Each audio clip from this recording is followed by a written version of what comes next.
আমি আজকে চলে এলাম একটা নিউ ভিডিও নিয়ে। এই যে এসিটা দেখতে পাচ্ছেন, এটা 1.5 টনের একটা ইনভার্টার এসি ডাইকিনের। তো এটা পরিষ্কার করব।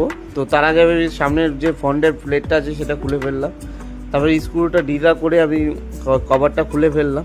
তারপর কুলিং কয়েলের ওপরে দেখুন ময়লা বেশি নেই, তবুও ক্লায়েন্টের সার্ভিসিং করবে, কারণ এটা মেনটেন করছে ক্লায়েন্ট। এগুলো করা ভালো, আপনারাও করবেন। তারপর আমি ভালো করে সার্ভিসিং করে নিচ্ছি। এই যে ক্লিন হয়ে গেছে, আমার কমপ্লিট হয়ে গেছে, নর্মাল সার্ভিস ছিল।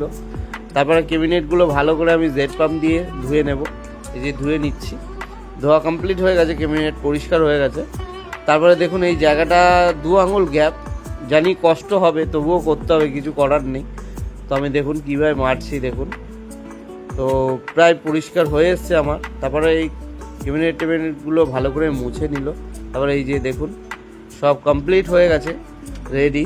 এবার জ্যাকেটটা আমি খুলে নেব। জ্যাকেট খোলা হয়ে গেছে, তারপর সেন্সারটা লাগিয়ে নিচ্ছি। সেন্সার লাগানো কমপ্লিট হয়ে গেছে। তারপর কুলিং কয়েলটা দেখুন কত সুন্দর পরিষ্কার হয়েছে। তারপর আমি ক্যাবিনেটটা সেট করে ফেললাম, স্ক্রু লাগিয়ে ফেললাম। স্ক্রু লাগানো হয়ে গেছে। তারপর সামনের নেট দুটো আমি লাগিয়ে নেব, সেট করে ফেলবো। তারপর প্লেটটা সামনের ফ্রন্টের প্লেটটা লাগিয়ে ফেললাম।